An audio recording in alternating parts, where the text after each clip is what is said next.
So we have live streams that will do an average of like £1,000 an hour, for example, in sales, yeah, which is really good. You have some that will do 200, 300 pound an hour. The world's not used to live shopping yet. We got a load of business. Like our biggest month for Jack's Amazon Club, we didn't even expect it to happen. We literally sat a mile away from here in a little 2-man office in Whiteleaf. We just put on a story, right, mentoring's available on Thursday at 6 o'clock, launched it, £250,000. Alex Hormozi, you flew out at some point, I think last year, did his workshop out in Vegas. I want to hear all about it. I want to hear how that went, what you learned, your feedback. Yeah, the guy's such a dick. I hate him. This is where the Dragons are stupid. Oh, mate. They missed out on it. So she didn't get an investment. But I'm telling you right now, the Dragons are stupid. So what they did was, people's attention spans are freaking small, right? The faster you can allow someone to purchase a product, the more likely they're going to buy the product, irrespective of whether they need it or not. What characteristics do you feel somebody needs to possess to make big dough? For the viewers listening, could you just revisit the story when you flew out your videographer to Dubai for your team? Get out. Right, let's film this bit. What? Where's the camera? Oh!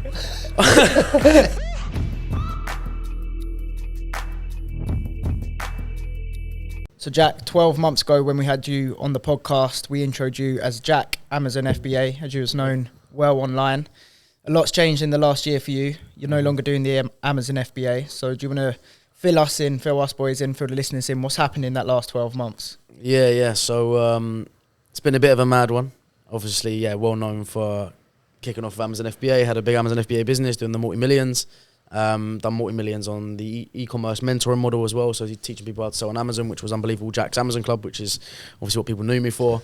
And the last 12 months of that was pretty brutal up until December, when I kind of walked away from it all with nothing. I'll go the long story short because I'm sure we'll get into the details, but yeah, it was a bad partnership. I had my eyes on a much bigger prize. It was already showing that it was going to make big money and do big things. So I took the risk, obviously stepped away from that business earlier in the year, tried to leave it later in the year for what I was owed. And it turned out it was going to be a pretty difficult battle trying to even get a bit of that. So yeah, left it. It's what, 1.5 years ago. Obviously inside that business, and I kind of spoke about it, touched upon it when we was on the last podcast. I dived into the world of TikTok shop, started doing crazy numbers on that, like really quickly. Showed you boys after the podcast, obviously. Yeah, see them. Yeah. Growing eyes. Yeah, and then that led to launching more brands. That was like for kind of like the last 6 months of 2023. Kept launching loads of brands on the platform. It was blowing up. It was doing more than the Amazon business was in like 6 months, which was like ridiculous because we've been growing that for years. Unfortunately, still did that inside that same business. And then start of 2024, I was like, you know what, or really late 2023, start 2024, I had a conversation with TikTok who noticed what I was doing on the platform, and they're like, what you're doing is like crazy. This was even after I spoke to you. Did they approach you? Yeah, they approached us, yeah. That's how you know you're making a fucking impact. That's how you know I'm making noise, right? Yeah. So I thought what I was doing was sick when I showed you boys. That was right at the start, because Yeah. you weren't even talking about it on the pod. I wanted to keep it on the down low. You hinted to it. Make sure it was real, you know? Yeah. I remember the numbers. I was like, fuck. Yeah. I was about to quit what I was doing. I was about to say, mate, I'm coming to Sign work me for up. you. Yeah. So dived in with that. Had a meeting with TikTok very end of 2023, and they invited us to come on board as a partner of theirs, which I guess we can go into a bit later on. Dived in, jumped in, started that business, which is what me and Jake have been running now. Also started it with Danielle, who was like one of the, I would say co-founder, but I hired her at the very beginning to help me with the TikTok brands, but then obviously I realised I wasn't going to get much out of those, so flipped over to the agency model, and then started last year, we got it kicking off, and that was my 2024, and then at the end of 2024, when I thought I was going to get out of that other business for what I was owed, it was made very, very difficult for me, so... And now you're here, but That's you're it. smashing it, Now we're still here. winning. Getting there. So agency model, so are you just focusing on agency right now, or are you back launching brands as well? So obviously I don't touch the Amazon platform anymore. Yeah, not just on TikTok. It's a wicked business. I would even still, if I started to start again tomorrow, I'd probably start on there. But no, so started last year, also launched a brand on the TikTok shop platform with a friend of mine. And I took ownership of a few brands throughout that year as well, which I just kind of cashed in quick on because I was struggling for cash. Needed to obviously bootstrap the agency we was doing. And then yeah, obviously launching more brands recently. So we got the agency to help other brands get on the TikTok platform, and then obviously we've got brands on the TikTok platform. When you say brands, what do you mean specifically? As in, like e-commerce brands, so people who've got products to sell. right? Yeah. You going after them or they find you? At the start, it was us going after them. Obviously, you had to hunt down a bit of business. Obviously, new kids on the block. You had to. Obviously, I could always show the proof of what I did with my brands, which was a good way of starting off. But obviously, when you're reaching out, it's hard to sell people, isn't it? When you're the new kids on the block and no one's really got a testimonial for you. But that changed very, very quickly because the strategy I had to blow up brands on a TikTok platform, it changed things for TikTok globally. Like it's mental. Like there's multi-million-pound companies. Like I'm talking tens and tens of in the US trying to replicate what we were able to build when we started out. And that's why at the start, when I started out, I was just churning out brands because I'm like, fuck this, I'm not going to just do one. Like this is crazy. I dived in on as many as possible, done really well with it. And then obviously, then I thought, how can we widen our arms even more? How can we scale even more? Well, let me go and find brands who already have a size and already have warehouses and logistics that I couldn't build myself. So that's obviously when we started helping them and blew up from there. Really. How did you come up with this revolutionary idea on TikTok? Can you break it down as well? Because obviously we understand what it is, but for the listeners, what is like in its most simplest term? What is sort of TikTok Shop? How does it work? And then obviously, Sam's question: cool. How do you revolutionise it? So TikTok Shop is the newest way of people buying. The newest way. So it's e-commerce, right? People selling stuff online. It's e-commerce, but it's the newest way of people buying, and they call it social commerce. It's buying through the social media platforms that people are scrolling on, right? And why it's different is because you go on Amazon. Amazon's the number one place, or eBay, or I don't know. It's probably it. Yeah, Facebook Marketplace, right? That's probably about it. And you go there because you need something. You don't really sit there and scroll. Like not one of you will have more than 20 minutes scroll time on Amazon today, right? It's not what you do. You need something, you go on Amazon because you know it's next day. That's not social commerce, it's just e-commerce, yeah? Or third-party platform, e-commerce they call it. Now, TikTok was like, Instagram tried it with Instagram Shop, flopped completely, but what TikTok did was next level, and obviously they've been planting the seeds for years with it because they did it out in China. It is capturing people, so it's basically what they did, especially over lockdown as well, they caught people's attention, they got them loyal to the platform, loyal to the fans on the platform, brought them onto the site, and then what they did was they released a shop on it. And so what happens is they're disturbing people's scrolling patterns. They're disturbing the way people shop and the way people scroll at night. Everyone's on TikTok in the evenings. Everyone's on TikTok during the day. Jake's on TikTok right now. No, seriously though, right? And slowly but surely, they injure all porn. No, I'm joking. sorry. But slowly but surely they started introducing TikTok Shop, and obviously every few videos would then be a shopping video of someone selling you something, and it's like interrupting someone's space. You are there, you can't hide it, you can't go on TikTok right now and get away from someone selling something to you. And then obviously it became live streaming as well, where people would sit on a live stream with a set of products and they start selling people the products, right? And there's a few more bits to it, but that is TikTok Shop. So when you're scrolling, you see a video of someone on TikTok recommending you a product and it's tagged on that product right there, and it's the most impulse purchase you can get on a TikTok or on any shopping platform, because you're scrolling, you see it, and if you like it, you click it and you double tap your Apple Pay and you're in. It's the fastest. So like, I'll give you an example of what it compares to. We were talking about Cleans earlier, yeah? They do a great job on like Facebook and Instagram marketing.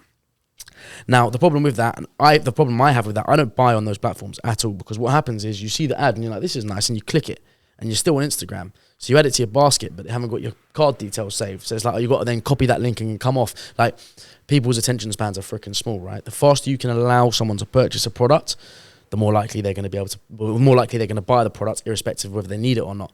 So the reason it feeds into that impulse massively is because they're scrolling. As soon as they see that product on the video, they've got a video that is native to the platform that they're wanting to see. They click it, and obviously the other second, don't want to go too deep in, I don't want to be too boring about it, but obviously TikTok's algorithm blasts what you like. Yeah, if you watch a certain thing for a certain amount of time, TikTok knows what you like and what your habits are, and it's the strongest algorithm in the world. So when the shop comes along, it starts putting products that you know or you could potentially or would potentially buy, and they've been building that up on you for the past 5-6 years, or however long you've been using TikTok. Now they're just using it to sell you shit.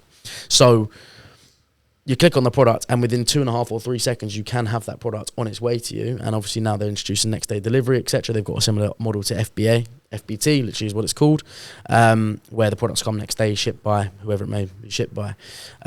That's TikTok Shop. So it's a mixture of that.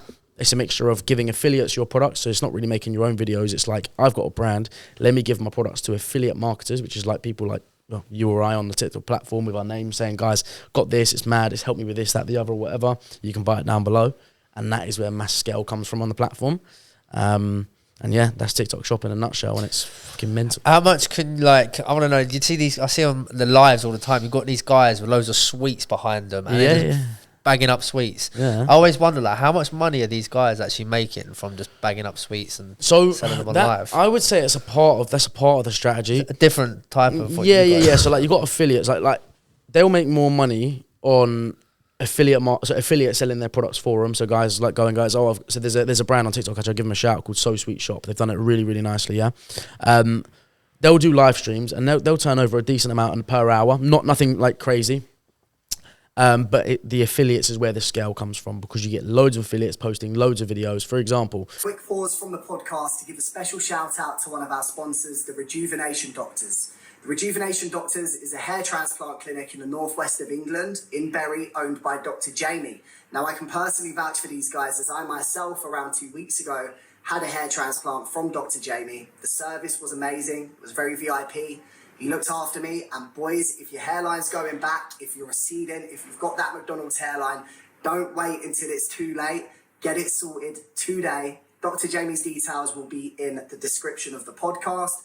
Make sure you mention that you heard about him through the Multipliers Club, and he will sort you out. You can go on. So we have live streams that will do an average of like £1,000 an hour, for example, in sales, yeah, which is really good. You have some that will do £200, £300 an hour.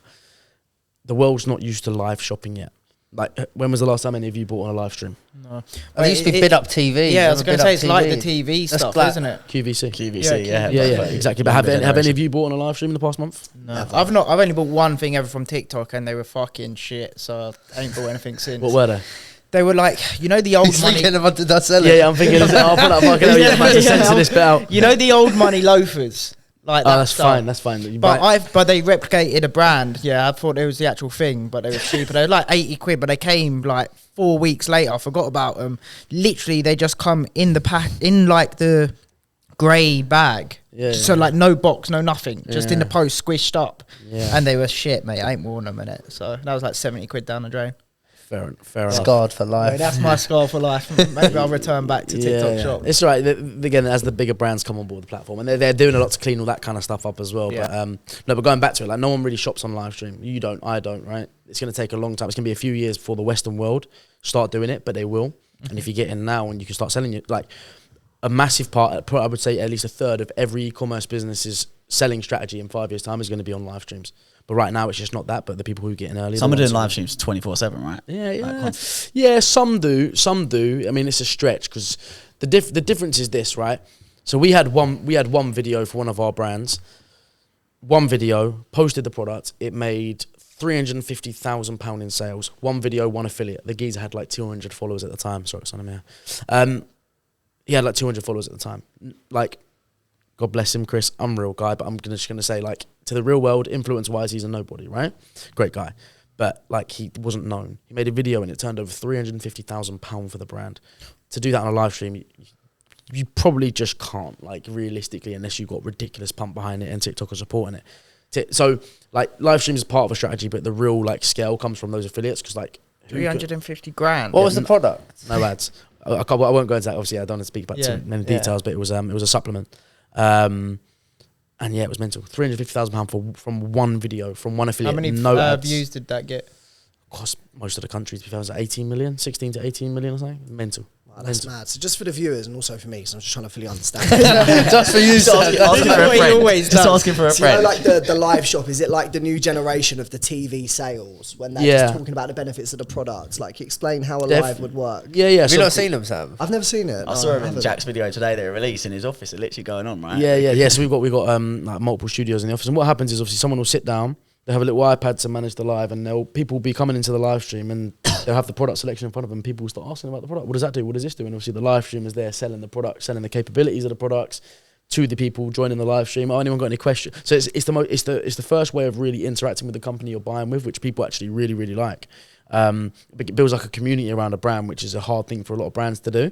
That's why a lot of small businesses have been able to kill it on TikTok, like just massively, just because. Because of the way you can shop on there, I guess. But yeah, so that's what live streaming is. They have all the products there. You'll join it on your phone, essentially, and you have some lady sat there, and you can message her and say, hey, what's this? What's that? What does this do? And they'll answer your questions.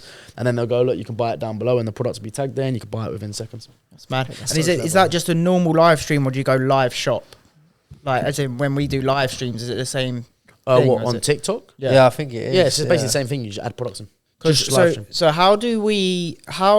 What are we trying to sell on there now? No. But whenever we do live streams, we never really get anyone join. Yeah. So how do you build up? Is it just followers, or how do you build up to getting people to join your live? It comes from momentum and TikTok rate. How Whack us on live now, Harry. See what happens. No, don't do that. No. So it comes from momentum, right? So, like, for example, your first live as a shop, they'll always give you traffic straight away, guaranteed. But it's how you convert that traffic that counts. So, I will try not to go, but basically, however you convert the initial traffic is how much traffic TikTok will send you. I don't want to go too technical with it, but basically, you need to perform. If they keep sending you traffic and you ain't converting them, TikTok are like, well, what's the point in sending you traffic? So that's kind of how it works. It's very different to like a normal. So metrics and everything like that are completely different. Like a video that goes viral, that's a non-shoppable video, will go viral because of watch time and comments and interactions. A video that will go viral, if it's a shoppable video and someone's tagging a product, will go viral because of click-through rate, click-to-order rate, all things along those lines. A bit of engagement metrics, but mainly shopping metrics. So they're two different ponds, and it's the same for the live streams. Like live stream, you can go on there if you haven't got an audience, no one's really going to join. Obviously, it might send a few people, but if people don't know you, they're not going to stop.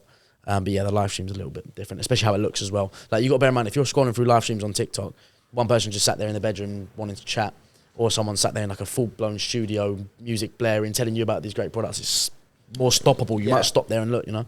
Yeah. So what's some products that you see doing really well? Everything does well on TikTok, really. It's more like if you can, how I go is this: if you can sell someone on the spot, you can do well on the platform. Pack of sweets that look nice, or a pack of sweets that are super fizzy that you can demonstrate on a product. Demonstrate on a video. We've had some people like with very expensive products, like it's not ready for a premium market yet. I was gonna say, is it low what's the ticket? price? What's the average? Average orders between 15 and 20 quid. Which is still good. It's just, like a lot of brands will fit within that. There's some brands who have smashed it at 30 quid, 40 quid. So you're going for quantity, really, on this, right? Yeah. Virality. That's the platform. It's all about virality, and obviously we've just found a good key to going viral consistently, which is. I don't suppose you've seen. There's a Chinese guy who sells lights, and he'll I've do a seen video that of a transgender lady saying, "I feel sorry for you, Oh, trans LC friends." Signs. What a guy. And then he goes "I don't have any trans friends, but here's my lights." Yeah, He brilliant. goes super His viral marketing's from it. 10-10. So good. Yeah, man. I actually bought a sign from him, to be fair. Did you? yeah. Mate, he's jokes. Got sold. Yeah, unreal price. To be fair, shout out to them. The prices are unreal. Yeah. But His marketing's funny. Toilet roll as well, man. I don't know how that's in my algorithm. I've never searched toilet roll, but on TikTok Shop, always toilet roll ads. It's a good way it's a good way of getting you in.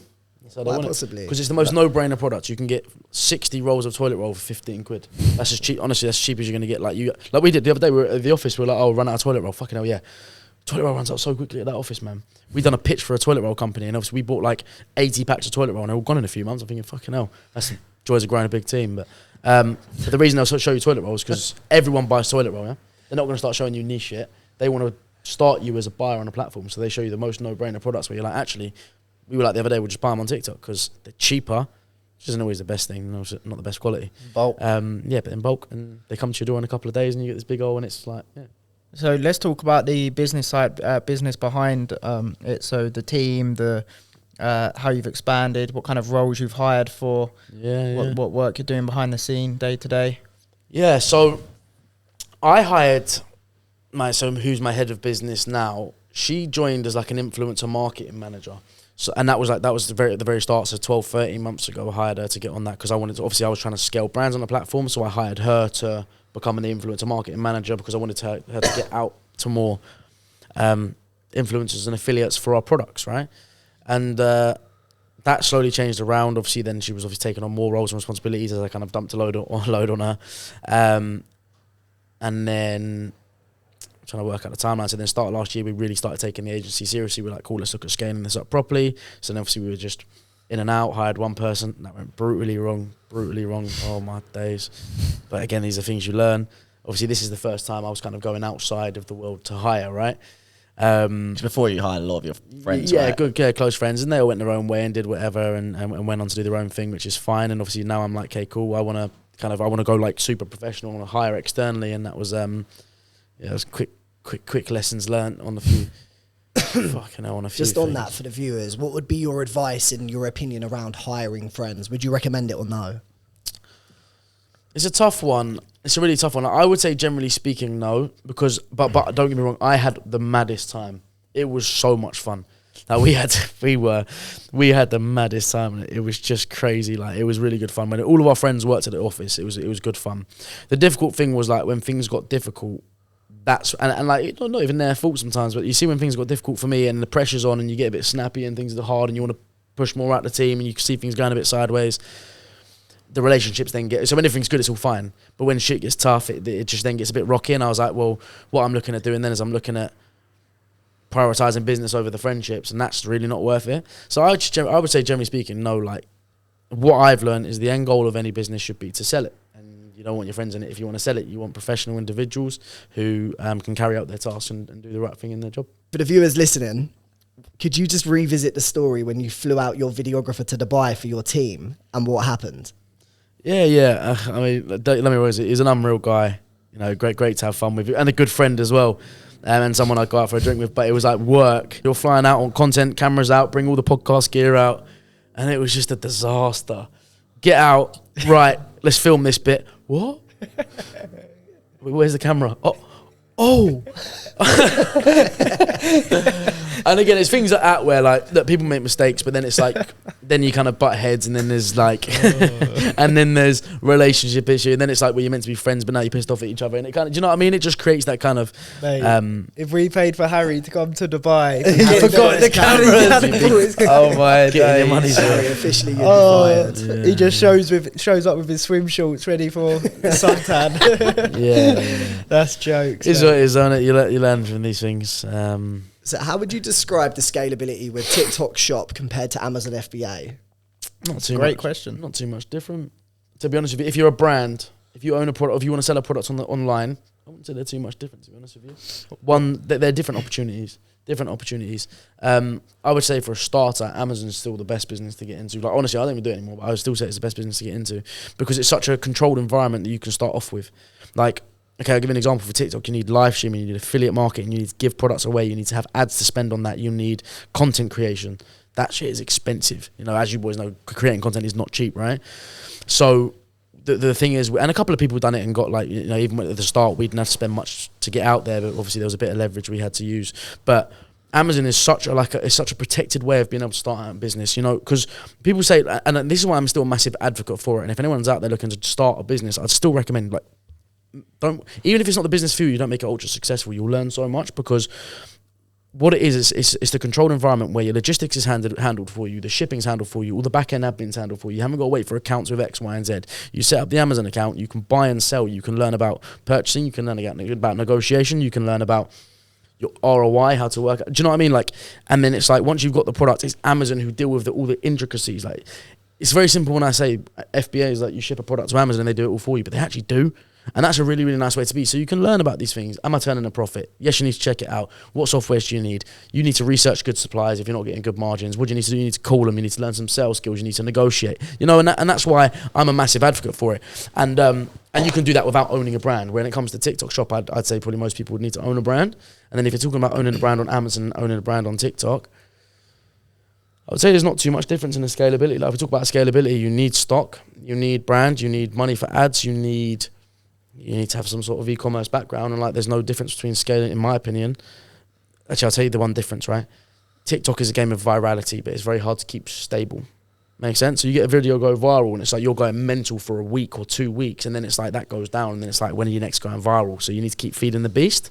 Whereas Amazon is like kind of once you get there, you stay there. Now that's not true realistically, because Amazon comes with a lot of headache. Like we had a private label product on there that was doing 4 or 5K a day, first in its category, done unbelievable. And the Chinese would come in and smash it down, and we'd have to start all over again. So that is another difficulty with that. But if that did stay there, it would have stayed there, because that's how Amazon ranking works. If you get to number one, you keep spending to be at number one, you stay at number one. So it's like Amazon's like continuity. Realistically, as a brand, you do both. So like for example, the brand we've got, which we've just stuck with, and the reason we've just stuck with TikTok so far is number one, I haven't wanted to pivot, and number two, TikTok's been a really hungry platform. Like we've sold nearly 140,000 units in a year, like in the first 12 months, which is ridiculous. Done like good few million in revenue. It's unreal, and that could be probably an extra 30-40% of that would just happen on Amazon anyway. But we had to keep feeding the TikTok platform because it's so hungry. And yeah, so You do Amazon because it's that social proof. If someone sees it on TikTok, checks Amazon and it's on Amazon and it looks good, there's that trust. It's like, okay, this is a proper product, proper brand, you know? So both have their pros and cons. Realistically, if you're scaling a brand, and I haven't even done this yet, but you would want it on multiple platforms. Like we've got it on Shopify and TikTok, and obviously I'm just speaking with a couple of Amazon agencies now. We want to take on the I was going to say about Shopify. How does Shopify compare in terms of trying to get a product out there? Shopify is just a site, isn't it? Yeah. It's just a website. It doesn't do anything you other than put your products on there and you have to make it look good. But in terms of trying to push it, I'm guessing using like ads and stuff, like how much more expensive is it to push a brand on Shopify? Do you know what? I just don't know enough about it. Oh, really? I just don't know enough. Yeah, because it was all Amazon, and then now it's all TikTok. So it's not you really. never was really too heavy on it? Not really, nah. Only organic for one of the brands we started in the early days. It was just organic push, but I could just never really. Do you know the problem is? It's like you want to spend money with an agency, but if you don't understand it yourself, how can you hold them accountable? And we're kind of seeing that with one of the brands right now. It's like they're not doing a great job, so it's difficult. But so if you've got a brand, right? If you've got a brand, what do you think like the quickest way to make, like, let's say 10 grand a month is on TikTok if you've never been on it? If you've got a brand on TikTok, jump on TikTok. there and make self content. Get live 10 hours a day. Like so there's multiple ways you can do it. Yeah, like I said, I'd start Amazon tomorrow if I had to start all over again. But if you have a brand, but the thing is, with starting a brand, it's way more expensive than starting Amazon. That's the point I'm trying to make there. Yeah, because you can go and buy shit from Tesco and sell it on Amazon for 100 quid. But if you're starting a brand and you want to get it popping, you want to go live all hours of the day, speak to your customers, sell them, and you want to make shitloads of videos, get it out there, and tell people about the value of the product. Basically, you'll learn enough by doing it. Jack, I have a question for you, right? So us boys, we look up to you massively in terms of the level of success that you achieved so young. You achieved a level of success building a multi-million-pound business, had the fast cars, living a high life, lost it all. And then in a year, you made it back again. Yeah. And it seems like you're on a bigger trajectory than ever before. Yeah. How did you stay motivated when shit really hit the fan and you went back down to zero? Do you know what? It's a good question because I don't get it. I don't really get it. It's hard to give a straightforward answer to that. Realistically, it was just fear. Like I think I mentioned it in the last podcast, but for me, it's success or oblivion, right? There is no other option for me. Otherwise, I wouldn't give a shit and I'd have just gone, right, I'll just get another job and be chill again, you know?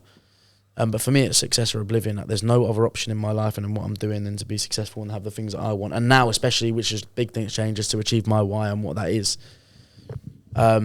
So, yeah, I don't know. I think I could see things very badly slipping in the last business is obviously when my mind and I had to start being on the lookout for the next opportunity. And I guess also, there's silver lining with everything, right? As I pivoted and started that first TikTok brand, I'm like, shit, man. Look, put it this way, yeah. I think it was month 2 or month 3, like officially, but I usually say it's month 1 because I thought of a strategy and went with it. But like the first proper month of that did £250,000. And like the profits were easily into the 6 figures. So though that was still inside that business, which unfortunately I couldn't get anything out of, it was like blood out of a stone. It's what it told me. It's what it told me. I'm like, if I did that once, and then that same year I did it 2 or 3 more times, I'm like, shit, I've stumbled on gold here. And I'm like, no, why is no one talking about this? Why does no one know about this? I knew in myself, in my heart, deep down, I had to find someone else because I could foresee the issues we were going with. I could see Jack Sam's Club going in a way because I wanted it to. I didn't want to do it anymore. Fell out of love with it. And obviously it had bad history to it.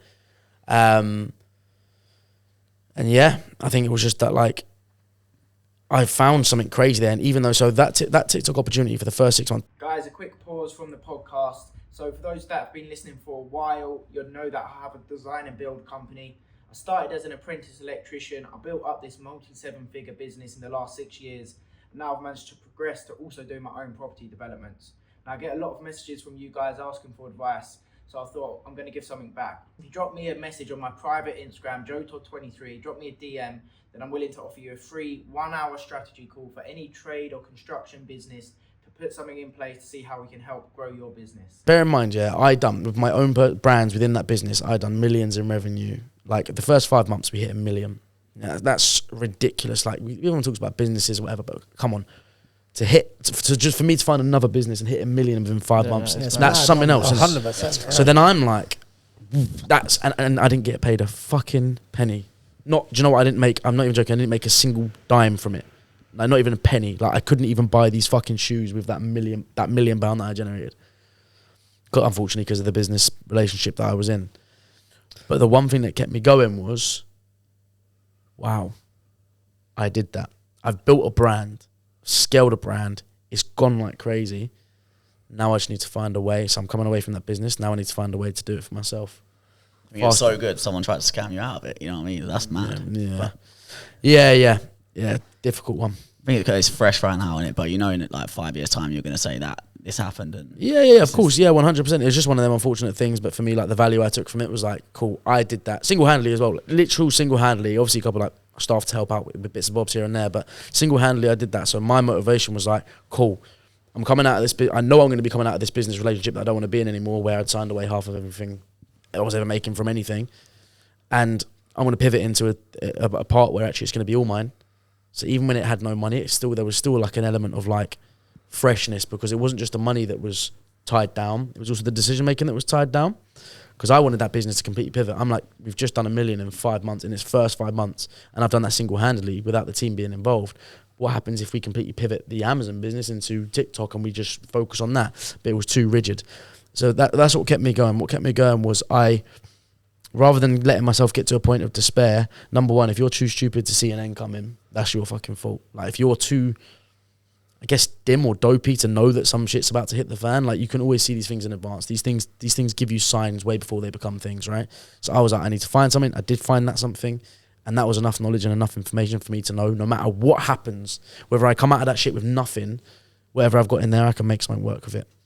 And yeah. So you keep talking about brands specifically, but I might be mistaken, but when we spoke, was you doing it kind of Amazon FBA style? So it was the AI stuff, wasn't it? You were talking about, I remember on the, what is it, maybe But on the podcast, people- you were talking about yeah. people making AI videos and making affiliate money. It was faceless. Is that still a wasn't it? thing? That's not still the thing. They phased that out now. So you can't really make money doing AI anymore, because it was like a bit of a hack to the system. TikTok want the content to look a certain way, but yeah, we rinsed that while it was there. People make an AI video, I think it showed you, and then we just go bang and make shitload of money. So will you not buy and sell products on there though, or people? No. Doesn't So really the work thing, like that. what you do is, when you're doing that, you're building such brand reputation. Bear in mind, TikTok is not just a shop either.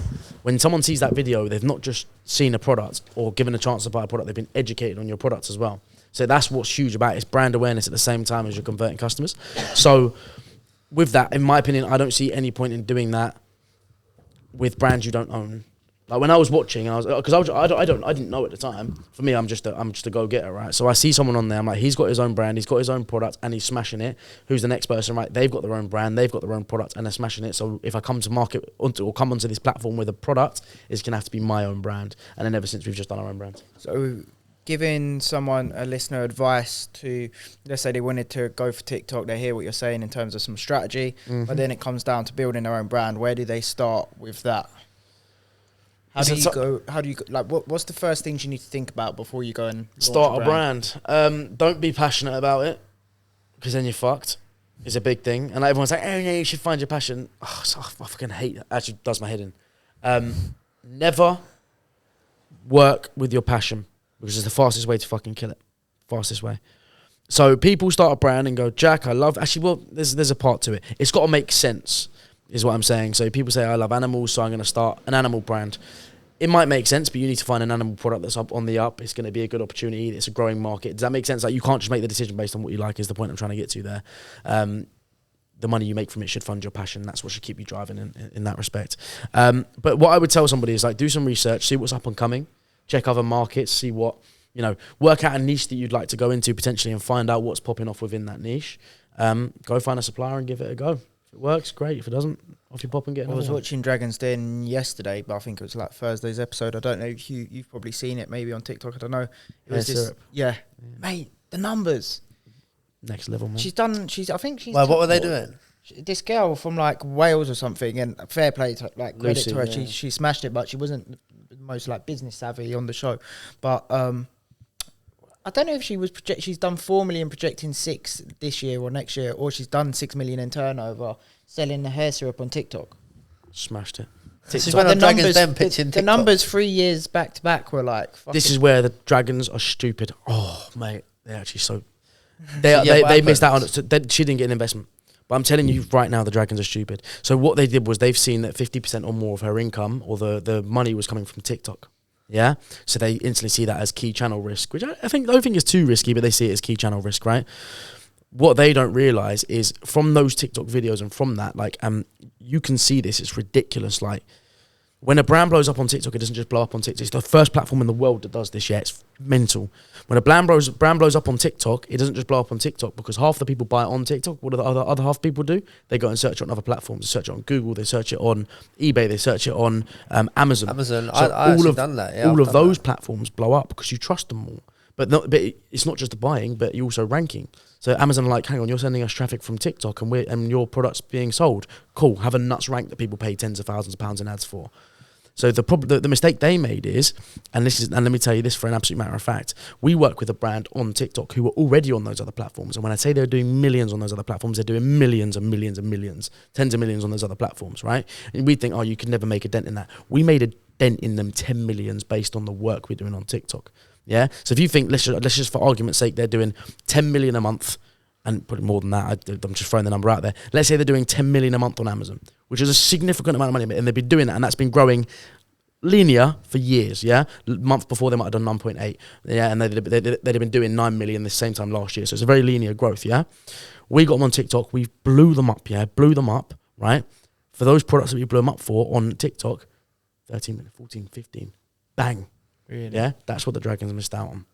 Someone helps her. I don't know too much, so I could be chatting absolute waffle here. Someone helps her get into B2B market, expand globally as well, because she will be getting reach out there. Someone solidifies those other platforms, and this is what I'm saying with the brand we've got as well. Yes, it's done 3 million in a year, or just over a year. Yeah, it's on no other platforms. Oh, that's platform risk. We won't get involved.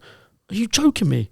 If someone came to me today, I understand the element of the risk, but if someone came today and said, right, we'll get involved, we'll do this Shopify, we'll do the Amazon, and we'll do all the other platforms, and we'll get the B2B sorted, they would triple the value of the company in days.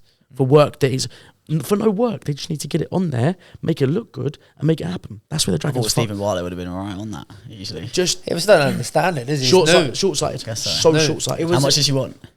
It wasn't that. It's because that was part of it, but it was also because she basically said a couple of things like she had no plan on selling the business. She wasn't actually taking dividends, although she said she would take dividends. So they were saying, how are we going to get our money back if you don't want to sell? And that sort of stuff. But to be honest, I think she just didn't really understand it. So they could have guided her and done a deal. of course. But I don't know. Of But course. either way, she smashed it. She's a genius. That's obviously education, yeah. So when you first started, you really probably didn't have anyone to kind of follow. How did you educate yourself with the whole?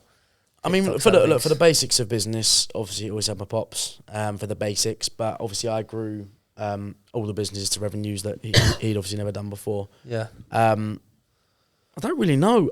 I never really like in my trades. So that everything I've done, so I've done Amazon FBA, I've done selling and e-commerce mentoring or course, whatever you want to call it, and now obviously I've done TikTok shop, and then I've done obviously started an agency. I've never turned to anyone who's ever done any of that.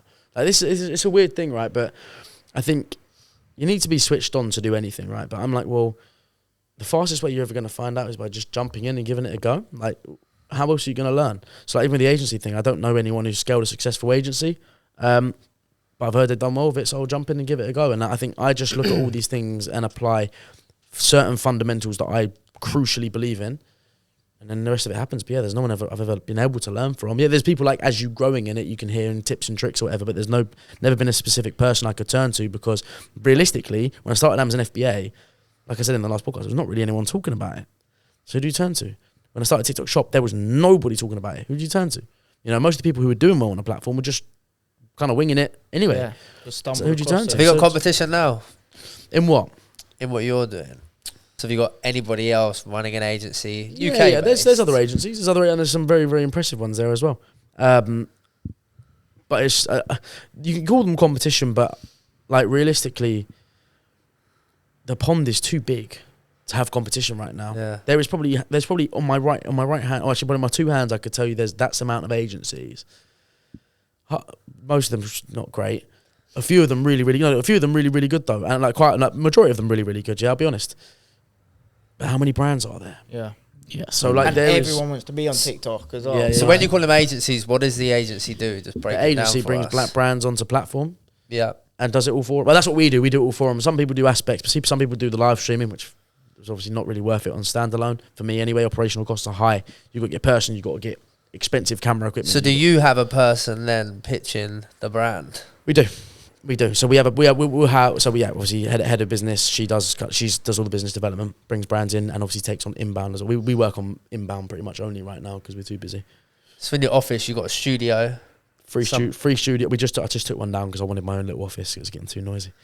But we had 4 studios. We're building 2 more as well, so it's gonna be 5 studios very, very soon. So yeah, TikTok studios. They're on live all day, every day. Most days, most times. Yeah, That's mad. yeah, it's You ever wild. jumped on the live and started giving it the gift of the gab? I done one. I lost Proper the Del bet. boy. I lost the bet. I done one. I reckon I'd smash it, Mate, I 'cause- reckon you clean up on it. I reckon us boys need to just launch some sort of product, mate, and get fucking on it. Yeah, there's Grow only, the there's podcast. there's only We one should way do to a find out. podcast, but whilst talking about just selling the product, would like probably lower our To be status a fair, bit. before what you're saying, it's like it's actually just it's not even worth it. That you might as well focus on other stuff because that makes you more money, right? On TikTok, like doing the lives is one part. It's of it, part of it, but it's part of it. But obviously, the aim is to hire someone to do it, so you can have it running while you do other things, right? Yeah, I see loads of like sunbed shops. Then we need to selling- hire the selling their affiliates. creams and that. Mate, if we could find something that was legit and didn't lower the status of us and our brand and our reputation, then using the podcast to recruit affiliates, it would actually be the smartest way to make money. Yeah, I would say so. But I think Because everyone listening wants to know how to make money. yeah, Do you see what I mean? So you could get an army of people yeah well, pushing they know where to right come. thing. Why did Some sick product. what did you do with TikTok? Like, what was your involvement? Why did they speak to you? Obviously, they saw you doing numbers, but then Yeah. what? So it wasn't more so numbers because a lot of brands are doing numbers, but it's just like, how's this guy doing this with 6 brands? And we obviously had an account manager then. I'm like, at least you message him, be like, oh, watch this, and then like 3 hours later, it's gone bang, and Sick. he's like, what the literally, like obviously professional environment. He's like, what the fuck? Yeah, Like, how's this going on? And then we got invited to an event as the brand, and that's obviously when I came across a man who worked there, who at the time was like head of commerce, I believe, or I can't remember what he was very, very high up in the TikTok game. He's asking me about it, and I told him, and he's like, oh, you should come in and speak to us about potentially doing this for other brands, because and this is where the agency is very different. It's not like Amazon, like an Amazon agency, for example, right? Come on, Amazon brand, right? Make the listings look good. Connect up an ads account, an ads bot, which is what they all do, and run it. There's a few more intricacies to it, but that's it. Whereas TikTok, for a brand, you've got to be doing their live streams. You've got to be doing a separate affiliate marketing for it. You've got to be making sure there's affiliates doing what they need to be doing. You need to be getting main page content out. You need to be managing the back end, managing the strategy, working with TikTok to push the brand. It's a big operation. So we couldn't take on like 100 brands right now. Obviously, one day I'll build the leverage to do so, but like it's a very, very different kind of operation. How many kind of could you work with right now, do you reckon? Probably like 20. Yeah. And what's the plan to just scale those? Obviously, you're naturally, that's the whole point, but, or like, would you try to stay at 20 and really scale those, or would you try and expand 30, 40, 50? I would only ever scale if I could scale with the quality. If I can't scale with the quality, if I could double my capacity, so rather than 20 brands, we got 40 brands, but the quality of what we do slips by 25%. Fuck that. Yeah. I can tell that's something important for you as well, is like quality maintenance. I think that's the right way to call it, maintenance. The reason I know that is after we filmed the first podcast with you, I was in my gym and a few boys in the gym came up to me saying, oh, you done a podcast with Jack? We bought his course, and it was actually like a really good fucking course. So people always got value from the products you were giving. So I can tell that you've got like an aspiration to help people as well. So which leads me on to my next question. With what you're doing now, like what's the long-term vision here? What are you kind of working towards? This industry is crazy. This industry's not even started yet. That's the reality of it. We've done tens of millions in the industry, like for our clients, including our revenues as well. But like, it's not even started yet. It's not even ready yet. Most brand owners don't have a clue. Most brands don't have a clue. But it's going to go crazy. But like by 2030, it's going to be a way of people's lives. You know, TikTok Shop is going to annihilate every shopping mall, every market there is. That's what Amazon didn't do. Because what does your partner want to do on a Saturday? She wants to go out and have a little walk around Blue Water. Yeah, that's kind of normal. In 5-6 years' time, it's gonna be a very, very different proposition. Amazon could never destroy the high street or the high street or the shops, because Amazon, you know what you want. Whereas when you go shopping, you go shopping because you want to. Yeah. Well, that slowly but surely is going to be happening on there. When you're like, oh, I want to go shopping now. Well, guess what? You can go on there right now. You can go on Lux Collective. They've got all the bags, all the nice stuff, etc. You've got all these brands coming on the platform. You can get anything you want from TikTok, and you can have someone there telling you about the product, explaining it to you, letting you know a size guide. Buy it now in the comfort of your own home. Yeah. That's the way we're going. It's huge. So my aspirations with it is obviously I want to be a big name in the business. We already are. We're like number one partner in the UK. which is so exciting. Let's say number one in some aspects. There's others who do a much better job in certain aspects, and that's good to see because obviously there's always room for improvement. But I want to definitely be a name in the space. We're expanding globally as we speak. We're going to be the first partners, or one of the first partners in some of the European countries, which is going to be sick. Nice. So we're just planning that expansion because that's all new to me. Like I've never expanded globally before, but fuck it, we'll give it a go, innit? Yeah. That's all you can do. I bet you were super gassed when Donald Trump on the first day reinstated TikTok in the States. More for like, yeah, definitely, because I actually thought it was gone. I was like, shit, man, fuck. We was about to hire someone out there as well, but it didn't happen, so that's good. The more to the point, the reason that's more important that he reinstated it is what the reinstatement actually means. It's like TikTok getting its solidification in the West. Bro, I said that word way too much in the past couple of months. Solidification. It is a word, isn't it? Yeah, it's all dyslexic. We'll give it a go. We'll give it a go. But that's TikTok getting their solidification in the West. Whereas the 5 years prior, it was like they're going to get banned. There's a ban looming. There's conversations about it. Do you know what I mean? Whereas now it's like once TikTok make the deal with the US, it's in. And that's when the big brands go, okay, it can't be like, that's going to be like set in stone. That's when the big brands take to the platform and go, okay, now we're interested in looking at it. Okay, I'll give you an example, yeah? During the midst of all that, we was about to close a fucking massive client. Oh, right, I was drinking them when I walked in, don't say it. So we was about to close them, and this TikTok thing, and then the internal conversation there was, it's just a bit up in arms about it, like not too sure what's going on because of the US thing, and I'm like, That would have been massive. Did you revenue share then? we would have done revenue share, yeah. We revenue share. Do you do revenue share of all your We have clients? to. We have to. Yeah, we can't do a fixed cost because it costs us more than the fixed So cost. you just do So revenue share? No, Or- revenue share and retainers. Oh, yeah. Fixed cost. That's a sick business model though, because Yeah. obviously then you're making money. If they're making money, then you've got incentive to Exactly smash that. out the park for them, right? Exactly. We want to make the clients work. Exactly that. And yeah, that's that. But anyway, the fact that they've set it in stone, which means we can obviously then reopen conversations. But with them, it's unfortunately companies like that, it's like board meeting, conversation done, and it's like they got to have another board meeting and all that shit. But yeah, it's good news now. All that stuff in the US is kind of over, and hopefully it's set in stone soon. So there's something I want to talk to you about.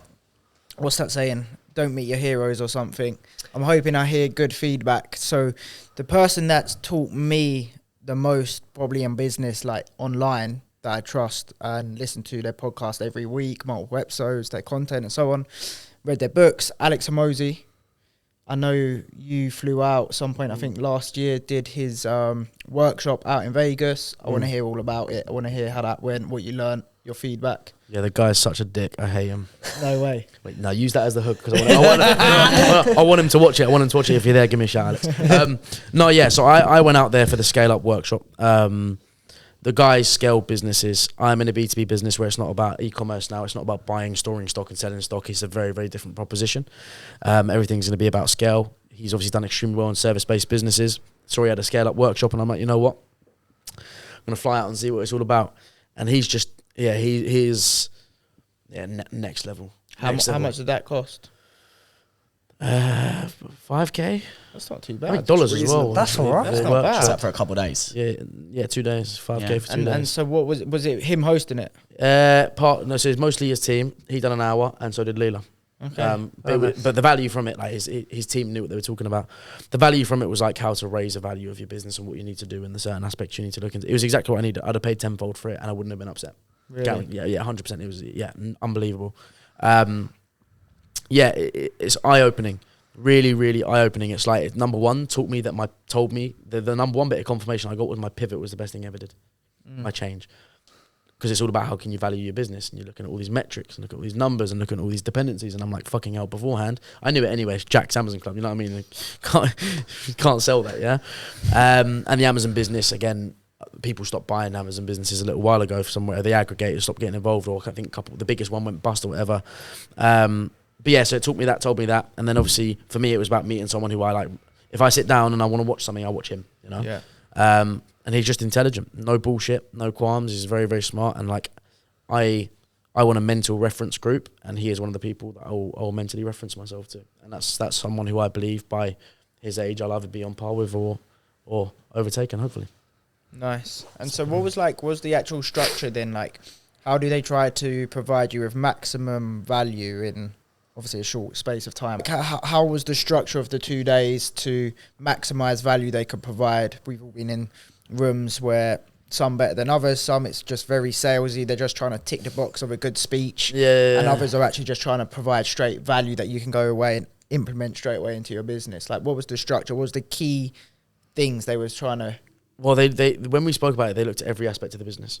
So they looked at basically value. So it was very intense and it was very difficult. Like, I'm severely ADHD, right? So I'm sat there like, shit, I feel like I'm back at school again. I ain't done nothing like it because I wouldn't really go to a conference or something like it. Do you know what I mean? Not to sound up my arse or anything, but like, you need to really respect the person or know the person. In my opinion, know the person who you're going to hear from, right?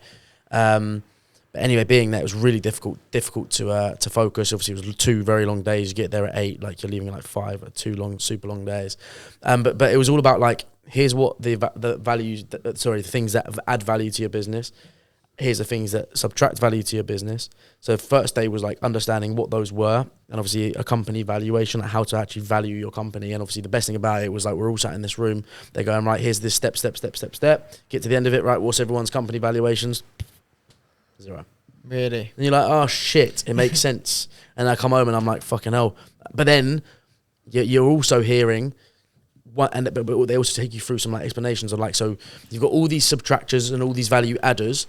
Keep those here, grow them. These you need to minimize them and get rid of them. And like, we could be doing $1 million revenue a year. We could sell that business for £6 million, or you couldn't sell it. You can give it away to someone for free. That makes sense. Depending on how it's set up and the things you've got, the things you haven't got, the things you've put in place, the contingencies, key man risk, key client risk. It's unreal, super eye opening. And then the second day, you got to sit down with all the professionals within his business, depending on where you have constraints, and speak to them. So his head of marketing at acquisition.com would sit down with you. His head of That's sick. His head of recruitment, which was a big one for me, sat down. So we go through your business, like no. So it'd be like round tables, okay. But it was good enough because obviously you're all asking questions that are relatable to you, you know. And then obviously you had an hour with Alex, and obviously I was there like fucking little fanboy, like Alex. And it was just straight answer. But you know, a big realization was it's like when you ask these people a question, they'll tell you what you want, what you don't want to hear, but you know, Alex, right? I've got this and this. It was a game changer, to be fair. Alex, I've got this problem and this problem. What do I do? He's like, but you've just said it. You're shit at that and you're good at that. So keep doing that and hire someone for that. Did straight away, and the business just flipped. Stacey, big shout out, Stacey, fucking legend. Stacey's the operations manager on the customer success side of things. So got sales, ideology, business, marketing, kind of like the front-facing stuff. Then you've got the internal stuff. And I was like, that's the stuff I'm struggling with. The systems, the processes, keeping it organised. He's like, what are you fucking doing? Hire. I'm like, oh. Then I was about to say, I'm scared because I haven't got enough. Like, fuck's sake, right? Cheers, Alex, mate. I'll do it. And then did it there and then, or pretty much there. And then I believe, I think the timeline's a bit off there, but did it there and then carried on scaling that side of the team. And yeah. So from meeting Alex Hormozi, what was one of the key things he taught you in that conversation? I think for me, and like seeing everything that they've done and they can do, I think it was like confirmation that like my delusion on speed and success is right. Like being ultra successful does not take loads of time. It takes a lot of a lot of wrong decisions and like learning from those mistakes, and then a lot of right decisions to follow that to scale it. I'll give an example. Like he worked with a business whose valuation was like a dead set, like it was a couple of £1 million, which a lot of people can get to, because a company valuation of a couple of £1 million is not a big valuation for a company, right? He turned that around to 90 million within 16 months. 90. That's bad. And then I'm like, shit. 16 months. So like all the time I'm out there, people going, "Oh, you can't get rich quick," and I'm like, "Yeah, please believe that. Yeah. No, you can't. Definitely leave that to me. You know." Yeah, exactly. So that's one thing I learned. Like it just comes from like all of these. So when we went through those value adding and value subtracting things, yeah, I'm looking at it and I'm like, okay, well, this doesn't take fucking 10 years. With the profits, so funny enough, big change because I got back, and then a month later we had our first £250,000 month in the agency. It was unbelievable. But I'm looking at all these things, the values, adders and subtractors, and I'm there, and I'm like, so the wealth comes from that, not from that. You know what I mean? Not from the grey beard and the old age and the Warren Buffett. I love sending strays at Warren Buffett. No, fuck that guy. No, I'm joking. I'm joking. Respect, Buffs. No, my guy. You might say that. Yeah. I'll be fucked. So you're talking about the plus and the minus. What's some of the things on that list? Like, okay, cool. So the value subtractors are like called key man risk. Can you leave your business? If not, it will literally subtract like 3 from your score, and at the end of it, you've got a multiplier, and that multiplier. Yeah, It's going to stick that. At the end of it, you got a multiplier, and you multiply that by a yearly profit, and you've got your company valuation, and it's very bang on. Like, it's a very strict. Like, if you're in a new niche or a new industry or new whatever, you get extras on top of that because people want in. For example, the social commerce world that's going to blow up by 2030. But like, yeah, key man risk, key channel risk. For example, where do you get all your clients from? Like, hey, do Facebook ads and just get. Okay, if you get all your clients from there, then if Facebook ads go down for a week, you're without clients. So it's about like getting multitudes of that. Data risk as well. So that's another. I'm not going to go into too much detail because I'm actually not allowed to be fair. Then you got the value adders, which is like, fucking hell, yeah, it's a tough one. Customer acquisition cost. What's your CAC? So, and that for like when we were looking at, we were pretty good. Customer acquisition cost. You've got your lifetime value of a client. Customer retention, all that kind of stuff. That was all stuff that added. But even if you had the maximum on ads, and if you had half of the subtractors, still worth fuck all. So the ads are actually the easiest part to get into, but it's the subtractors where you look at. Yeah. So then, like, coming back when I'm like, cool, we're growing in revenue. Hear this, yeah. When we've made a mental name for ourselves in this industry, like anyone can go search it. We're like the number, like example I gave it on a video the other day. Like, you can go into a TikTok seller center. We are number one. Like, TikTok recommend top agency, we're number one, yeah. The amount of business we get in, I promise you, in monthly recurring revenue, I could have taken an extra 150, 200,000 pound in Q4 last year. Really? But not without, number one, probably crumbling our reputation because it would have been too much to take on. Number two, without me getting deeper set into the operation. Does that make sense? I'll be doing more. I'll be stuck in there. I wouldn't have had time to train people, so it would have put a cap there, and or we'd have done all that, and it wouldn't have been worth anything. So I'm like, cool. Let me hold back on bringing people. Like, let me hold back on bringing new business in. Let me just put revenue to one side for now, because you could be doing £10 million profit a year, and your company could be worth zero if the subtractors are so heavy. Does that make sense? It's mental, isn't it? Yeah. Like, but you could be doing 2 million a year, and you could get a 6 multiple because you're doing all the right things, and so that for me was a game changer. I'm like, so that's how you build fucking wealth. That's how you build wealth. Not churning low shit. Like, obviously, you want to do both, right? Do the 10 mil when you get the 6x multiplier, you're fucking game over. You're building an investment for someone else is what you want to view the business as. Exactly. And like, yeah, put your investor hat on is what he kept saying. And then it's like, yeah. He always talks about focus, giving things enough time in the right business. So obviously it's interesting that you said about the pivot. That was one of the things he made clear to you that was a right move. How do you think you know when's the time to throw the towel in and pivot or move forward or change into a different vehicle? I think it will tell you. The business room will tell you. Obviously, for me, it was more than just the business and the industry I was in. We could have done still, like, for example, the last month of Jack Sam's Club, we still did 50k. We were doing that every month or every other month. You know, I mean, it's still big money, you know. But it's like learning all this stuff. Like, I couldn't wait to just never do that again. I'm like, man, like Alex, bro, like, if it ain't to that big figure, that big exit, that big money, I don't want to be involved with it, you know. So yeah. So I think you will know. Your business will tell you. Your lifestyle will tell you. Everything will point in that direction. But again, like, if you invest in that knowledge to understand, like, I could tell anyone right now with their business, not based on what I've done, but based on what I've learned, that's not really scalable to a sale. If you want to sell, I don't want to sell. What the fuck are you doing then? You know what I mean? Like, and for me, like, I was never really like rooting for a sale, but now it kind of makes sense. Like, that's how you build that real generational wealth, you know? And that's how you know you've built a good business, generally speaking. So. Mate, it's so interesting as well, because as business owners, especially young, hungry business owners, it's quite hard to sometimes step away from the revenue generating activities and really get stuck into the delivery. So how long did you park aside new business and get stuck into the business before you started scaling again? 3 months, I think. Three solid months. Got a big team on, really good team, reinvested all the profitability, all of it. How many are you up to now? I don't really know. So I shared the picture yesterday, 12 of us, but there was 2 people missing from that. So I can't really tell. Actually, no, 3 people missing from that. About 15. About 15, that's 15. solid. Is it all in-house, your team? Nah, 2 virtual, 2 virtual, 2, what do they call it? Contractors. Hybrid. No, contract, but hybrid. Work from home and then work from office. So yeah, it's a big team to have built in 12 months. And bear in mind, started last year, that company had, like, January last year, it had 0 capital in it. No loans, no nothing. If somebody offered you today 5 million for the business, No way. what would be your number?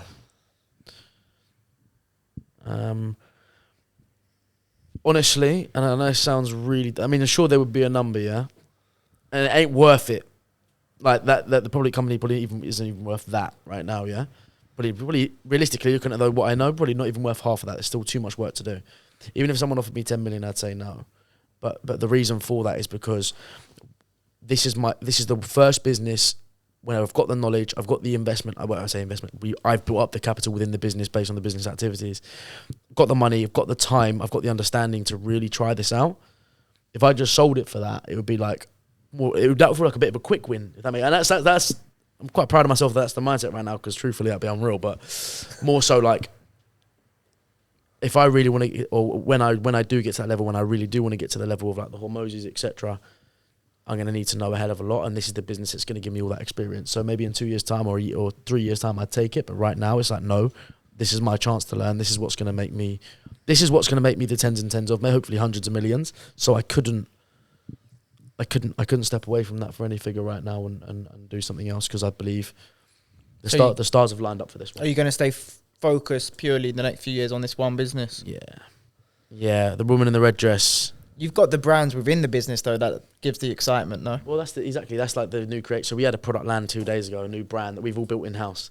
So like Kyla, so she's actually the live stream analyst and strategist, but she made the product for it. So she made the packaging for it. I found the supplier. We've all got it in. We're all kind of working on it. Sammy's doing all the. So it's like a really fun little in-house project. And obviously, what we did is obviously built the agency. So I had a choice: build the agency or build the brand. I didn't have much capital at the time, because one business was going downhill. I couldn't get my money out of the other business. So it was like, agency is the better way to go, because I don't have the stock. These companies have the stock. I can work on a revenue share, right? So that's what we got blowing up first, and now we're doing our own brands too, because we built the vehicle to be able to do so. Yeah. So nice. I'm launching this brand. I haven't got to think about it. I own it. Like usually you just call an agency, but I own the agency, so just go for it. You know what I mean? Yeah. Go for it. But it also allows us to try and test a few other bits and bobs as well. So yeah, that's really exciting. That's sick, because without like, I don't mean without knowing it, you're deliberately doing it, but you're building the agency, but chances are one of these brands of your own will end up blowing up more than just TikTok, like you said, going to the other platforms, and all of a sudden that's where the big. I think it's this one. It's the ecosystem. No, that's where you'll get like multiple exits. So you've got the exit of the agency and that whole model, but you can take off any companies that do super successful. And yeah, that's like, mad. You've actually got a fucking mad business, like the ecosystem, really. Yeah. And like, for example, if that blows up on TikTok, like, realistically, if it's on just on TikTok, it's worth nothing. But if that blows up on TikTok, I'm gonna get it straight on the other platforms. Yeah. And I've got a good friend of mine as well. Shout out H. If I don't know, if probably too much of a lazy fucker to even watch these things, isn't he? Hopefully he does. But yeah, shout out H. He's actually found like a really his own kind of way, and it's quite interesting because his wealth dynamic is actually. I've said it a few times, but his wealth dynamic says he is a deal maker and a trader, and that's what he does. He's launching an e-commerce brand, and I feel like I kept telling him he's being lazy, yeah, because obviously e-commerce is all about getting a product out there and doing on the socials and whatever, and like ads, etc. Is that lazy? He's just like, nah, fuck that. I'm just gonna bang B2B, and he's done it really well. I hear him talking to some of the biggest gym chains in the UK, yeah. On the phone with them, on a Zoom, he's like, Jack, can I borrow your office? On a Zoom call with him, like, yeah, cool, sending boxes here, boxes there, boxes there. I'm like, fucking that's smart. So then obviously I'm like, cool with him. Okay, cool, I'll give you big cuts on the B2B stuff if you can sort that out. So the reality is, like, you blow that up, yeah, that will be a sellable brand. And the good thing about it is all those people who once upon a time were buying Amazon brands like mad, they're going to now turn to TikTok and start buying those like mad, because they're the smart ones, because they see it pop up on TikTok. They're going to know, guaranteed, it's going to go mad on Amazon and on a website and other platforms. So that's where we're at, mate. So yeah, the one that we got in 2 days ago, I think we're gonna do pretty well. Will you disclose any of the type of products, brands you're working on? That's a cosmetics brand. Okay. Because it's a niche I really want to push hard into, because cosmetics is next level. Took a big inspiration. Have you heard of P. Louise? No. Haven't heard of her? I don't think so. Oh. Good stuff. She's sick. She's fucking sick. She owns the fastest selling brand on TikTok shop in the UK. Mental. Like, we're talking tens of millions. Unbelievable, right? Makeup brand, it's her own, so her name's Paige Louise. She's the number one seller on TikTok shop UK. She's like one of the veterans. I've done it since basically the start. That's a cosmetics brand. We're not kind of going into makeup. Hers like a makeup / cosmetics brand, yeah. Made an absolute killing just because she trusted and put her faith in TikTok, and now it blows up on all other platforms, and she just next up. She's driving a Pura Sangue for, those new Ferrari 4x4s. Sick, man. Sick. So that's where we got the inspiration from for that. And yeah, hopefully can build something similar. Blow the same. Yeah, because the current products are like more pushed towards the men's niche, which is good, yeah. But men are also don't really buy that much. People rebuy them, Yeah, rebuy this. yeah. And it's easy to do that. Just go on there and clear up. Yeah. And now they're bringing out subscribe and save. Unreal. Oh wow, It's gonna clean Nice. up. that's good. Yeah. So yeah, it's going to be a good one. So yeah, fingers crossed. But obviously we'll put the work in, and we'll I'm documenting that one for the YouTube as well because we've got it in. The whole team are doing it. I think it'll be quite nice. Plug the YouTube, the socials. It's all Jack Dams now. Just No more Jack Jack Dams. Salmons Club, Jack Dams, Jack D, AMZ. So what's with the socials? Because you're back on it. Like you was on it heavy at the beginning, and you kind of dropped off in between, and now you're just pumping it out again, which is good to see. Man, I just got to a point where I was just like, part of me was doing it to sell the mentoring, and I was like, no, that's not right. That's never what I wanted it to be. We got a load of business. Like our biggest month for Jack Salmons Club, we didn't even expect it to happen. We literally sat a mile away from here in a little 2-man office in Whiteleaf. We just put on a story, right, mentoring's available on Thursday at 6 o'clock, launched it, £250,000. Wow. That was like, and the content wasn't to push that. The content was to inspire and educate and show people what was possible. Does that make sense? So that was amazing. Then it got to a point at the end, and I'm like, I've got to do a bit of content now, Jake, and I for Jack's Amazon Club. And I'm like, well, I've got to do content to sell mentoring to people. Fuck that. And that's when I was just like, yeah, cool, we're dropping off and stopping this. And then obviously I stopped, and I was like, cool, I want to start making content when I'm at that big level again. And I was like, actually, you know what? Fuck that. Like, why don't I just start making the content now during the rebuild? Now, obviously, we still rebuilt it quickly into quite a very, very impressive stage, but let me just get back on there. I let everyone know that it's been a great ride. We provided a great service. As you said, people loved what we did.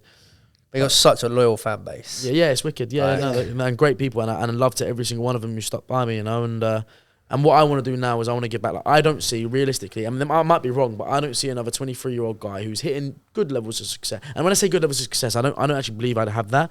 But when I look at the playing field, look at the level playing field, and I'm like, there's not really anyone doing it, apart from the guys who are spankers, basically. They're not really doing shit. They just pretend like they're doing shit to sell shit, right? And that was never us. Like, we were doing millions on Amazon, so I was happy to make millions, teach people how to make Amazon, make money on Amazon.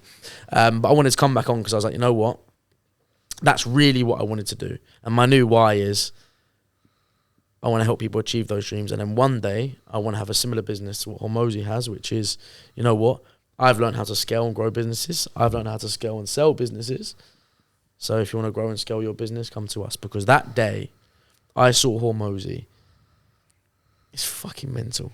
That was the big switch for me. And then I'm like, it's got to be value. It's got to be value, and you've got to. So I know to be that point, that even quarter of what Hormozi is, I need to have some serious dough behind me. It needs to be documented, it needs to be serious, and I need to be giving out a shitload of free value. That's all it's got to be. I see 100 business owners lining up to give equity. That makes sense? To give, like, smartest guy in the world. I don't know how far I want to say it, because I'm sure it's a strategy, but it's not like. But they won't speak to you unless your company is doing less than $1 million in net profit. $1 million in profit a year, yeah. Once it's doing that, they say come to us. So they provide all this ridiculous value and information for how to get your company to $1 million. Yeah, and you can. Fucking hell. If you listen to that geezer and implement what he says, you will get your business to $1 million. And then when you get to $1 million, you go knock on his door and he'll take your business on and they'll help you scale it to X, Y, Z. Do you know what I'm saying? I mentioned that. And he has people working their back. I was sitting there thinking to myself, fucking, I want to do this. I'm going to scale my business to $1 million and I'm going to come straight back here. But then I thought, actually, you know what? I want to be the one who takes it to the big multiple because I want to do something similar. And hopefully one day he can see me as competition, and that would be a very nice way to be. But I got a long fucking way to go, man. That right now is very delusional talk. The UK's answer. Yeah, well, hopefully one day I can look back on this and go, fucking hell, Jaco. What a mad way to say it. Might get rinsed for it now, but we'll see you later. No, we love it, man. One of the new Dragons as well, right next to Stephen Bartlett, bro. Yeah. You know?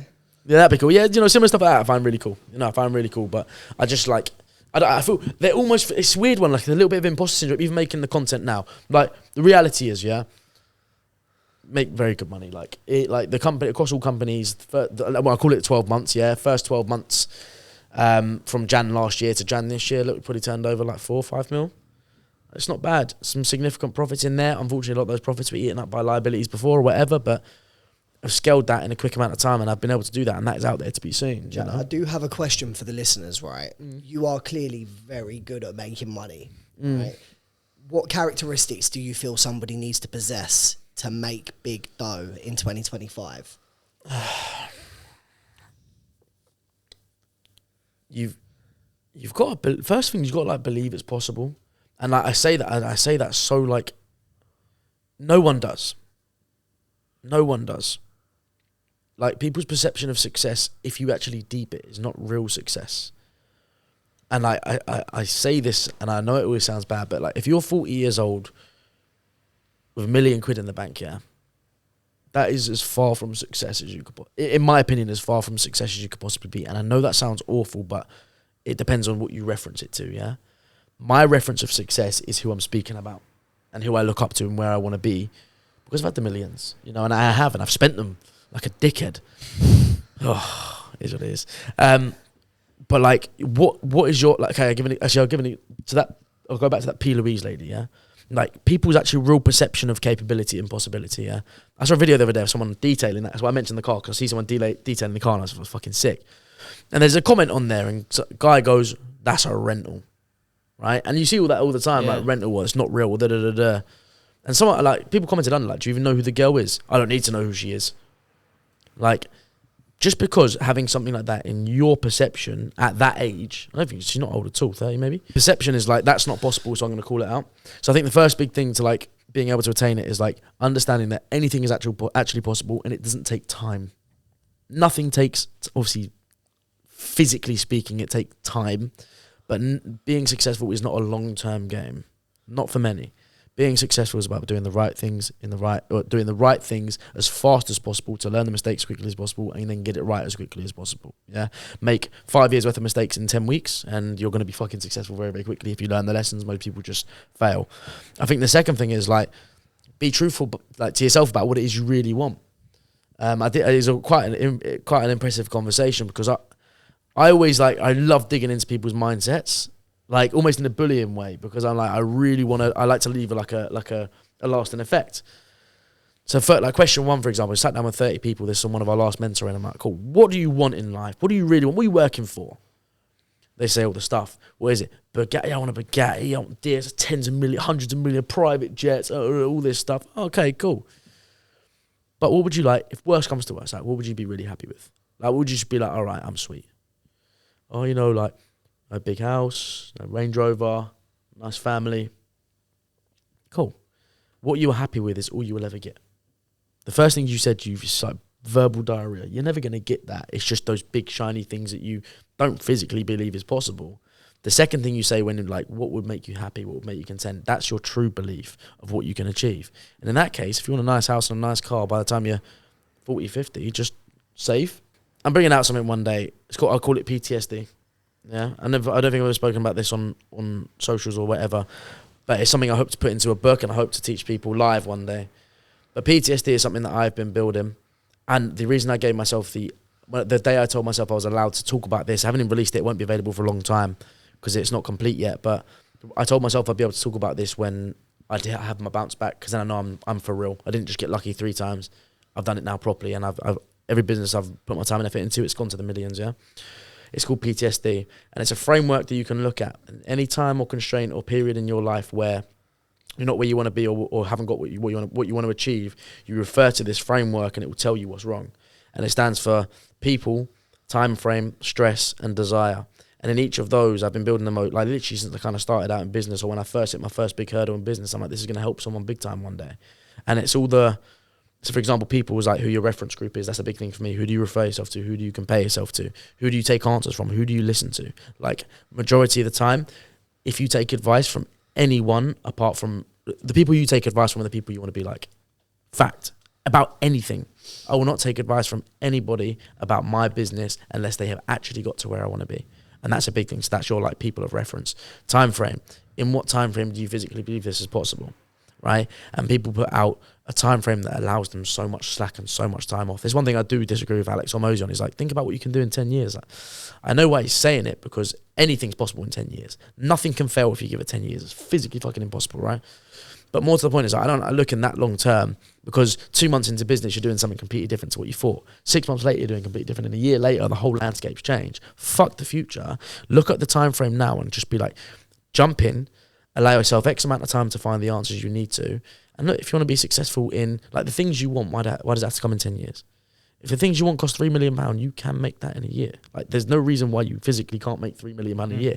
Everyone in here could do it in the next 12 months if we really wanted to, if we found a way, if you made it a desire enough, which leads on to the last one. So that's P and T. S, and I have learnings under these and like examples of situations I've been through, and they go very, very deep. But S is like stress. What pressures have you got? For me, it's very strange, but like my pressure to become this thing I want to be is more than just like, it would be nice. It's like, right now, I feel bust. Shit, I'm not where I want to be. I'm waking up too early. I'm going to bed too late. I'm stressing about this business way too much. Realistically, the money I'm earning right now, the majority of the world would just be pretty sweet. Like, realistically. But for me, it actually means nothing. It means zero, because I have this unrealistic pressure on myself and this stress to, once I tell myself I want to be in these situations, in these places, I can become obsessed with it. And that's where I really, really want to be. But like, looking earlier in the journey, the stresses are, what forces you to make more money next month? Why do you need to make an extra 10K in the bank by next month? And this is a crazy thing, like, for me. Sorry, I don't want to go for too many tangents, but I say that and I think a lot of people are going to think, oh, that sounds like get rich quick. 10K by next month. It's not impossible. It's highly possible. The second month of the agency, I had no idea what we were doing. Still did 8K. Fourth month was like 25K.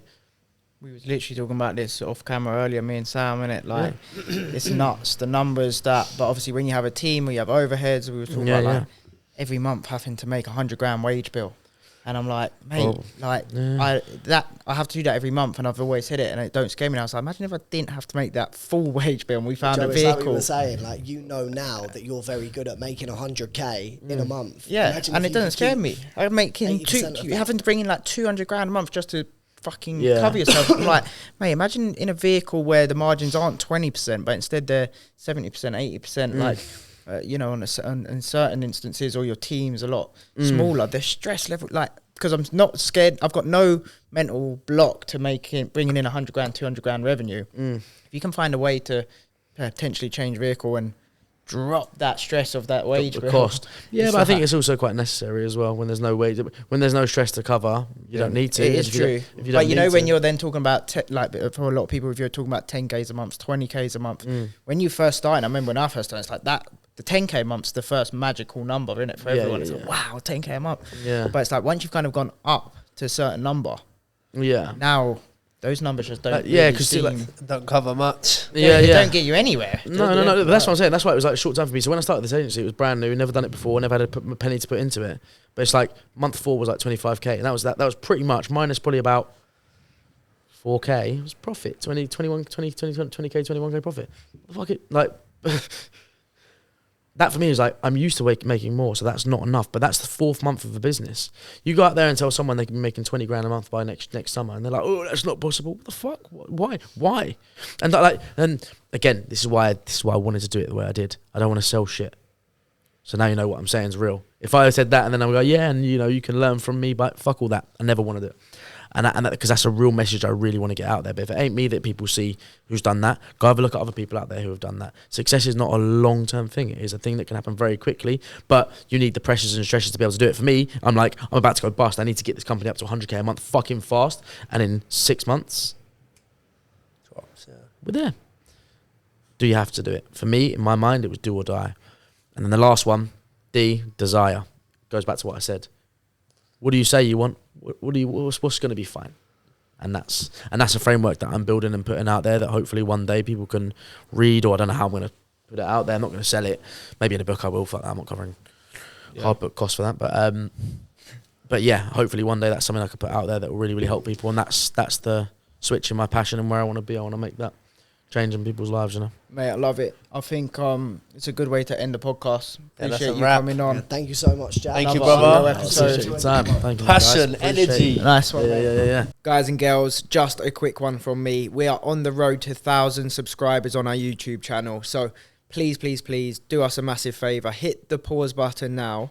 Go and just hit subscribe on YouTube. It will help us so much. We're trying to get bigger and better guests. We're investing into the content. So do us that favour, and we'll show you all the love in the world. Thank you.